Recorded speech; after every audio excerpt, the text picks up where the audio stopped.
বাসা বাড়িগুলা থেকে মানুষজন গ্রামে গেছে, এই ফাঁকা বাসায় তারা এ সময় চুরি সংগঠিত করতে তৎপর হয়। এরকমই একটা ঘটনা ঘটেছিল আমাদের চকবাজার থানা ইসলামবাগে। আমাদের কাছে যখন এই সংবাদটা আসে তখন থেকে আমাদের চকবাজার থানার এসি শফিউর ওর নেতৃত্বে আমাদের চকবাজার থানা টিম কাজ করে এবং আমরা গত রাতে সারা রাত অভিযান চালিয়ে আমরা চোর চক্রের পেশাদার চোর চক্রের 7 জনকে আমরা আটক করতে সক্ষম হয়েছি।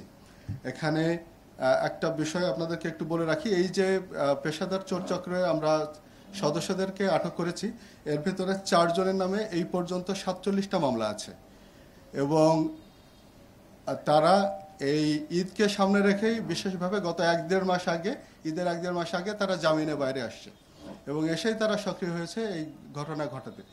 এরা খেয়াল রাখে, এরা এলাকায় মুভ করে এবং এরা রেকি করে আগে কয়েকটা দিন যে কোন বাড়িটা নীরব আছে, কোন বাড়ি থেকে ভাড়াটিয়ারা চলে গেছে, সেইগুলার বেসিক্যালি এদের টার্গেট। তারপরে তারা এই বাসায় চুরি করতে ঢুকে এবং এদের মূল টার্গেট থাকে নগদ অর্থ, স্বর্ণালঙ্কার এবং বিভিন্ন ইলেকট্রনিক গ্যাজেট। তো এই যে বিষয়গুলো আমরা যখন এই সংবাদটা পেয়েছি তখন থেকে আমাদের এটা মাথায় ছিল। আমরা লাকিলি আমরা একটা সিসিটিভি ফুটেজ পাই এবং ওটা পাওয়ার পরে যেহেতু এদের বিরুদ্ধে আগে অনেক মামলা আছে, এরা আমাদের থানায় কর্মরত অফিসাররা অনেকে ওদেরকে দেখে চিনে ফেলে, যার ফলে আমাদের অভিযানটা করতে অনেক সহজ হয়েছে এবং আমরা একদিনে এদেরকে গ্রেপ্তার করতে সক্ষম হয়েছি এবং এদের বিভিন্ন জায়গা থেকে চুরি করা বিপুল পরিমাণ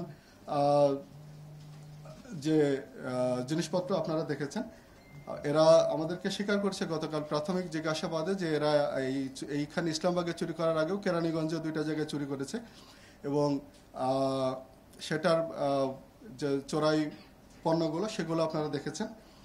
তো আমরা এটা চুরি করার পরে, স্বর্ণালঙ্কার চুরি করার পরপরই এরা এটা তাঁতিবাজারে গিয়ে একজন স্বর্ণ ব্যবসায়ীর কাছে তারা এই চোরাই স্বর্ণ বিক্রি করে দেয় এবং সেই ব্যবসায়ী এটা নিয়ে গলিয়েও ফেলে। তো তাদের স্বীকারোক্তি মতে আমরা সেই ব্যবসায়ীকেও গ্রেপ্তার করেছি এবং সেখান থেকে গলায় করা যে স্বর্ণ সেটা আমরা উদ্ধার করতে সক্ষম হয়েছি।